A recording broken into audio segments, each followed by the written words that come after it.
Truth be told, Mahmoud Ahmadinejad is not a popular man in New York, and more protests are scheduled to get underway this hour near the Brooklyn Bridge. Alan Chernoff joins us now live. Alan, what's going on? Well, John, yesterday before the United Nations, the Iranian president celebrated his glorious and democratic victory in the election held June 12th. A few thousand people over here on the Brooklyn Bridge have a couple of things to say about that. They are forming right now, within minutes, they will be marching towards Manhattan across the Brooklyn Bridge, carrying a huge green banner expressing their opposition.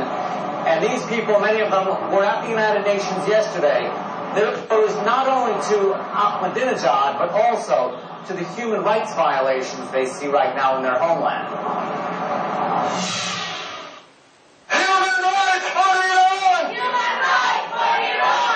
For Saharnaz Ahmadinejad, the march from the Iranian mission to the United Nations was about much more than one politician, a president named Ahmadinejad, whose election victory is in dispute. It's about a society and a government, the protesters say, that has turned brutally repressive in the face of dissent. Saharnaz's friends Mehdi, Ali, and Fatima were all arrested last week, she has heard. They did what she's doing, except they dared to speak out in Iran. Sad about my friends, thinking of them, just marching here to condemn the violation of human rights. And I think our demand is very clear. Many others in the crowd have very personal stakes in the Iranian crackdown. Anna Amiri of Dallas says state security forces recently attacked her sister in Tehran. They are criminal. I want human rights in Iran. You think it'll happen? I'm optimistic, yes. Courage Zaim says his father, Kurush, was recently imprisoned for 90 days. This protest and others, he believes, have been brewing for years. The protests are just going to grow, not just here, but also within Iran. Do you think something is going to change? I do believe something is going to change because Iran is unstable now. Many in the crowd believe Mehr Mousavi should have won the presidential election.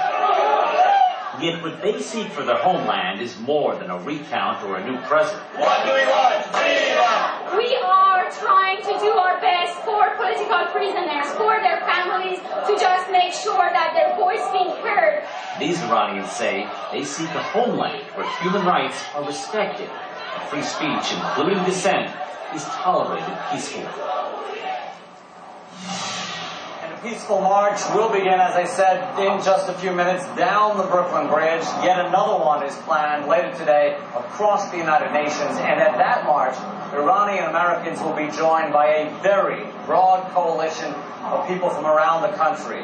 Jews, blacks, Puerto Ricans, people of Chinese, Korean descent, basically a rainbow coalition opposing what they see happening in Iran. John?